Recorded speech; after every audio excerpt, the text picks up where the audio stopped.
Olá, hoje venho falar-vos de um problema que infelizmente se mantém atual e que é recorrente no meu gabinete. Hoje falo-vos de violência psicológica ou emocional. A violência psicológica é uma forma silenciosa de violência doméstica. Como é fácil de perceber, ela não deixa marcas visíveis e por isso pode ser relativamente difícil de identificar. Por outro lado, ela é silenciosa também na medida em que, para a própria vítima, pode ser difícil de reconhecer que está nessa posição. É tão assim que, por exemplo, há várias pessoas que chegam até ao meu gabinete e que ficam surpreendidas quando ouvem ali dentro pela primeira vez falar neste rótulo, isto é, quando ouvem da minha parte que elas estão a ser vítimas de violência psicológica. Quem é que é afetado por esta forma de violência? Eu devo ser honesta e dizer-lhe que são, sobretudo, mulheres. Não é por acaso que assim é. As mulheres tendem a ser, de um modo geral, mais cuidadoras, mais condescendentes também e, nessa medida, costumam ser, infelizmente, mais tolerantes para com este tipo de situações. Infelizmente, também, uma parte, não a maioria, mas uma parte destas mulheres estão numa situação de dependência financeira em relação aos seus companheiros, o que as coloca naturalmente numa posição de grande vulnerabilidade. Mas eu quero ser muito clara e alertar para o facto de este ser um problema que afeta mulheres e homens, naturalmente, de todas as classes sociais. E quem são os agressores? Surpreendentemente, os agressores são normalmente homens inseguros, ciumentos, desconfiados, controladores, autocentrados e, sobretudo, são pessoas incapazes de assumir a própria responsabilidade sobre os seus erros. São aquele tipo de pessoas que tendem a culpar os outros primeiro e sempre. Se estão desempregados, a culpa é indiscutivelmente dos outros. Se a vida não lhes corre bem, a culpa é dos outros. Qualquer coisa que lhes aconteça é sempre culpa de terceiros. Quais são, então, os sinais claros de que estamos perante uma situação de violência emocional? Um dos primeiros sinais de alerta tem a ver com a manipulação aliada àquilo que eu chamo do melodrama. Estas são pessoas normalmente muito centradas nas suas próprias necessidades e, portanto, incapazes de se centrar nas necessidades dos outros. Se o agressor não estiver interessado, por exemplo, em partilhar a atenção da vítima com outras pessoas, fará tudo no sentido de a convencer de que o melhor é ficar ali ao seu lado. Para isso pode utilizar aquilo que eu há pouco chamava de melodrama, isto é, pode chorar, pode espernear, pode gritar, tudo sempre numa tentativa de canalizar a atenção para si mesmo. Outro dos sinais de alerta tem a ver com as acusações infundadas. De repente, a vítima começa a ser confrontada com perguntas do tipo: porquê que estás tão arranjada só para ir trabalhar? Se calhar tens um amante. Tratam-se de acusações sem qualquer fundamento, mas que vão corroendo a autoestima da vítima, que a vão limitando e que naturalmente vão criando aqui uma espécie de uma teia em que a vítima vai acabar por cair. Falamos também de algumas tentativas de humilhação, de uma forma inicialmente muito superficial, muito soft, mas numa fase mais avançada, de uma forma até mais bruta, a vítima acaba por ser confrontada com comentários do tipo: não vales nada, se não fosse eu não estavas onde atualmente estás, és gorda, olha para ti, estás demasiado magra, quem é que pensas que és? Comentários que, como é óbvio, vão também contribuindo para a degradação da autoestima da vítima. Outro dos sinais de alerta e que nem sempre é fácil de identificar tem a ver com uma clara tentativa de afastar a vítima da sua rede social, da família, dos amigos. Inicialmente surgem algumas críticas, algumas queixas mais ou menos suaves a propósito do comportamento deste ou do comportamento daquele.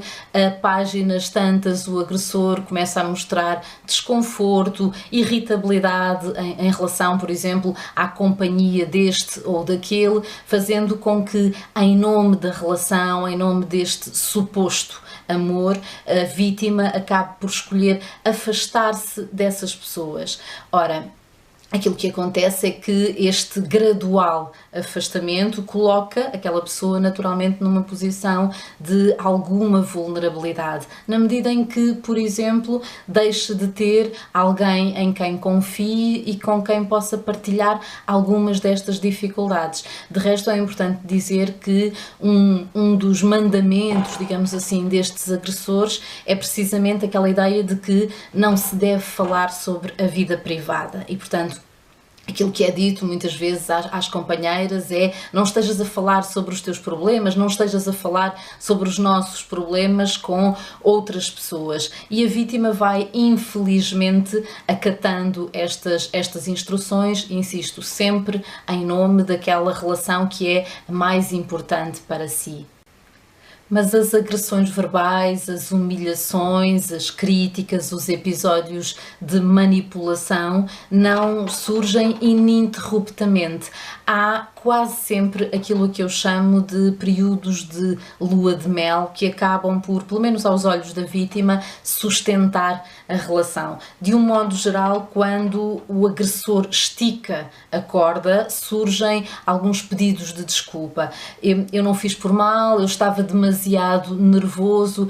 Está bom de ver que estes pedidos de desculpa estão muito, muito longe de serem genuínos e muito, muito longe de traduzirem alguma tentativa de compromisso com a mudança. Aquilo que o agressor normalmente faz é um pedido de desculpas seguido de uma saída romântica ou qualquer outro gesto, como por exemplo a oferta de um presente, uma tentativa de mimar a vítima, de a compensar pelo seu erro, mas em circunstância nenhuma se compromete com uma mudança real.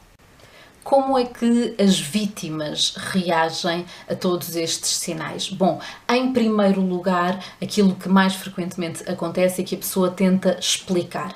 A vítima diz a si mesma, e há aquelas pessoas que se vão apercebendo dos sinais do problema: ele está demasiado nervoso, ele está a passar por um mau bocado, está desempregado, tem muita pressão em cima de si e só por isso é que teve este gesto. De resto, de um modo geral, aquilo que as vítimas também vão fazendo, para além de desculpar, para além de explicar ou tentar explicar, é minimizar os acontecimentos. Até podem já ter sido expostas a variadíssimos episódios. Na medida em que alguém se tenha apercebido de um deles, aquilo que elas vão dizer é: foi a primeira vez, isto nunca tinha acontecido. De um modo geral, por detrás de um episódio visível há efetivamente muitos outros que as vítimas vão tentando explicar.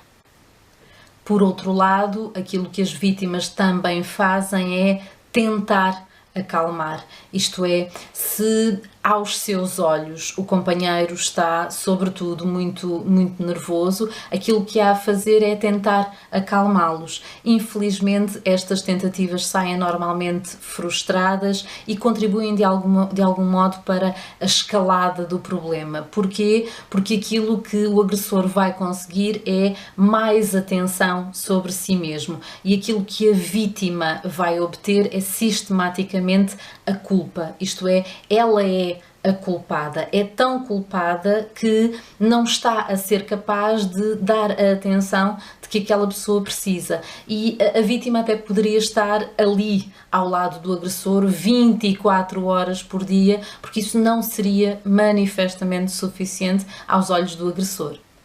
Um dos grandes problemas associados à manutenção destes ciclos viciosos tem a ver com a tal autocentração do agressor. Isto é, estas são pessoas normalmente muito egocêntricas, muito centradas em si mesmos, e isso traduz-se também na imagem pública, na tentativa de transmitir aos outros uma imagem imaculada. Não é por acaso que estas pessoas são normalmente vistas como maridos impecáveis, como profissionais impecáveis. O seu comportamento é normalmente visto como irrepreensível, o que naturalmente dificulta as coisas quando, por exemplo, a vítima tenta queixar-se da situação. Aquilo que se ouve muitas vezes do outro lado é: vê lá, talvez estejas a exagerar, ele é tão simpático, talvez tenha sido um pico de nervosismo.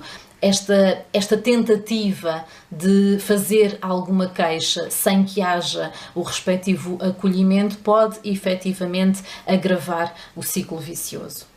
O que há então a fazer a propósito destas situações? Em primeiro lugar, falar sobre o assunto. Não é fácil expormos a nossa intimidade, não é fácil expormos situações como esta, mas este é imprescindível, o primeiro passo. Este é o primeiro passo a ser dado. Depois, na medida em que se fale sobre o assunto, é fundamental assumir que há um problema. Se eu não reconhecer que tenho um problema, dificilmente vou fazer alguma coisa para mudar a minha situação. E esta é uma situação que tem de ser mudada. Nenhum amor, nenhuma relação afetuosa pode ser marcada, mesmo que pontualmente, por episódios de violência. É fundamental pedir ajuda, na medida em que o casal, a vítima, não estejam a ser capazes de dar a volta à situação. É fundamental envolver terceiras pessoas, é fundamental envolver profissionais habilitados a dar resposta a este tipo de situações. Aquilo que um profissional pode fazer por um casal nestas circunstâncias é, sobretudo, ajudá-los a repor os limites, ajudar a vítima a colocar um travão a estes episódios, ajudar a vítima a dizer não, ajudar o agressor a perceber exatamente quais são os limites que separam uma relação saudável de uma relação destrutiva. Se vive uma relação marcada por episódios de violência psicológica ou de violência emocional, não hesite, peça ajuda.